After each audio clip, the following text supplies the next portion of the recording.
अभी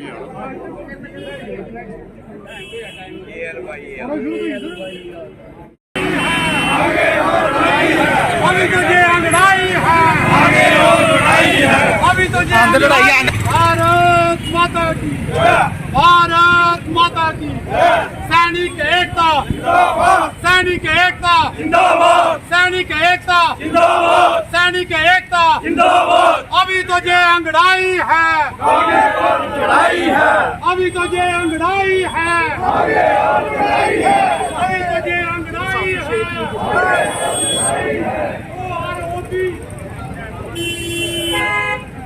सैनिक एकता जिंदाबाद, सैनिक एकता जिंदाबाद, सैनिक एकता जिंदाबाद,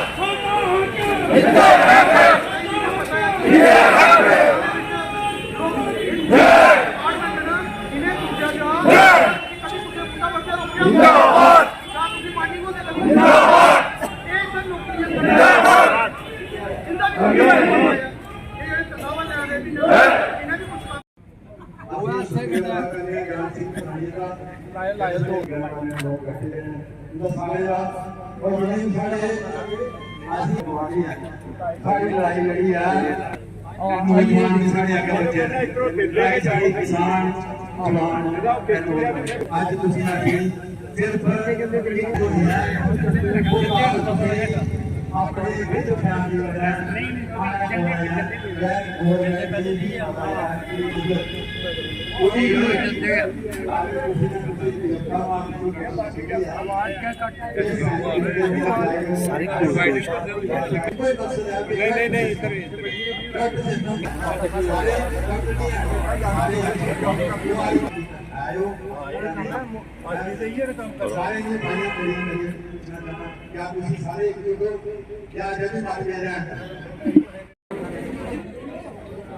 हेलो हेलो माता की भारत माता की, भारत माता की, सैनिक एकता जिंदाबाद, सैनिक एकता सदा हक कभी मौका नहीं मिलेगा। कैप्टन ताराचंद 24 पंजाब से रिटायर्ड आया हूँ। मैं ये कहना चाहता हूँ कि इस देश में जातिवाद और इलाकावाद ने पहले से ही बर्बाद बहुत किया हुआ है, जबकि ये आर्मी में नहीं था। अभी ऑफिसर्स ने ऊपर अपने आप को अलग करने के बाद ये सेना के ऊपर एक धब्बा है। इसमें पेंशन या पे की या पैसे की बात नहीं है। इसमें यह है कि जब एक ऑफिसर गोरखा या मद्रासी सिख यूनिट में आता है, डोगरा यूनिट में आता है, वो भाषा को भी नहीं जानता, वो वहाँ के कल्चर को भी नहीं जानता, फिर भी वहाँ का जेसीओ जो है वो पूरी कमांड करता है और उस कमांड के हिसाब से वो अपने एक्सपीरियंस के हिसाब से उस पूरी पलटन को चलाता है। और इंडियन आर्मी का कोई मतभेद जिसमें ना मजहबी है ना इलाकावाद है। आज इन्होंने ये सिद्ध कर दिया कि ऐसे टाइम पर इन्होंने सिद्ध किया है जबकि आर्मी को ज़्यादा मजबूती की ज़रूरत है। मोदी राज में आज बहुत किस्म की ऐसी स्कीमें चलाई जा रही हैं जो कि कभी भी छोटे दर्जे के लोगों को डाउन टोडन नहीं किया जाता, लेकिन जहां आर्मी में ऐसा शुरू हुआ है ये उन लोगों की मूर्खता है जिन्होंने ऐसा किया है। क्योंकि मुझे पता है जनरल कार्डोजो ने एक बार कहा था कि ये जेसीओ रैंक जो है ये आर्मी की रीढ़ की हड्डी है, और जब ये 15 साल में इतनी मजबूती से 16-17 साल में एक सिपाही बूढ़ा हो जाता है तब उसको रिटायर करते हैं। ये मत सोचना कि आर्मी का आदमी कितनी मेहनत करता है, लेकिन उसके बाद भी एक जेसीओ जो है वो अपने पूरे 28-30 साल तक अपने आप को फिट रखता है और तब तक वो लड़ाई लड़ने के हक में रहता है, तब तक वो बिल्कुल फिट रहता है। इतनी बड़ी कुर्बानी है उसके साथ। उसके बाद यही अफसर लिखते हैं कि इसको ऑनरी रैंक मिलना चाहिए। क्यों? क्योंकि उसको बहुत ऊंचे दर्जे की उसने काबिलियत दिखाई है।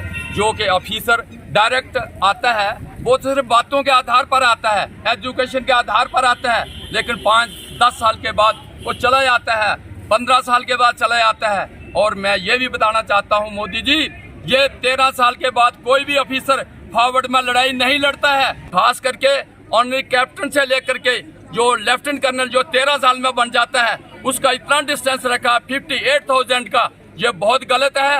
ये कभी भी नहीं हुआ है और अगर होगा तो आर्मी को इसका बहुत बड़ा नुकसान भरना पड़ेगा। Captain Baljit Singh Jasrotia, vice chairman ex servicemen welfare association Kathua. आज हमारा प्रोटेस्ट 1 रैंक 1 पेंशन जो पार्ट 2 जो निकला हुआ है, अभी इंट्रोड्यूस हुआ, इसमें इतना धोखाधड़ी की हुई है कि बात मत पूछिए। ये जो 1 रैंक 1 पेंशन पार्ट 1 निकाली थी, इन्होंने ये 1 जुलाई 14 को लागू की थी और इसके ऊपर 5 साल के बाद गवर्नमेंट ने बोला था कि हम रिन्यू करेंगे। तो ये 1 जुलाई 2019 को रिन्यू होना था और आकर कब हुआ? जनवरी 2023 में। हम गवर्नमेंट को ये रिक्वेस्ट करते हैं कि ये 5 साल के बाद आप 8 साल के बीच में रिन्यू कर रहे हैं इसको, और वो भी हमारे जो इस मकान के बोलो या इस स्टेट के बोलो या इस देश के बोलो, जो पिलर है 5, वो 5 पिलरों को इन्होंने ऐसे कर दिया, ध्वस्त कर दिया बिल्कुल। एक ऑफिसर के बीच में देखिए, एक कर्नल के बीच में देखो, एक ब्रिगेड कमांडर के बीच में देखो, एक मेजर जनरल के बीच में देखो, और हमारा एक सूबेदार मेजर जो इस पलटन में एक रीढ़ की हड्डी की तरह काम करता है, और उसको इस हालत में उसको छोड़ देते हैं कि 15 साल से लेकर 32 साल तक उसको 0 कर दिया इन्होंने। तो इसी तरीके से ये नायब का, सूबेदार का और आर्मी लेफ्टिनेंट कैप्टन का यही चक्कर जो है हमारी वीर नारी बिड्डों के साथ हुआ है। इन्होंने एक सिपाही से लेकर देखिए और आर्मी कैप्टन तक विडो पेंशन जो है वो माइनस में जा रही है, और ऑफिसर का देखिए वो हर जगह प्लस में होती जा रही है, और यही ऑफिसर के साथ उनकी प्लस है और JCOR की जो है वो माइनस में जा रही है। हम यही रिक्वेस्ट करते हैं प्राइम मिनिस्टर साहब को, डिफेंस मिनिस्टर और खास करके प्रेसिडेंट ऑफ इंडिया को, कि इसके बारे में जो चार्ट 7, 8 और 27 जो है इसको रिकंसिडर किया जाए और इसके ऊपर एक्यूरेट पेंशन जो है वो दी जाए। मैं प्रेसिडेंट मनोज सिंह जसरोटिया, ये कि एक्सर्विसमैन वेलफेयर डिस्ट्रिक्ट। देखिए, आज हमारा ये जो प्रोटेस्ट है ये सिर्फ डिस्ट्रिक्ट कठुआ में नहीं है, ऑल ओवर इंडिया में है। इसका जो विषय है वो है 1 रैंक 1 पेंशन पार्ट 2। मैं आपके माध्यम से ये कहना चाहता हूँ कि जब से ये हिंदुस्तान आज़ाद हुआ है, ये पहली चांस है कि कोई पे कमीशन जब हुआ है तो उसमें जो आर्मी के जो सबसे 5 जो इम्पोर्टेंट जो रैंक्स हैं, जैसे कि नायब सूबेदार मेजर है, ऑर्डिनरी लेफ्टिनेंट है और ऑर्डिनरी कैप्टन है, इन 5 रैंक्स को बिल्कुल ही डाउनग्रेड किया है इन्होंने। इनका इंक्रीज नहीं किया बल्कि डाउनग्रेड किया है।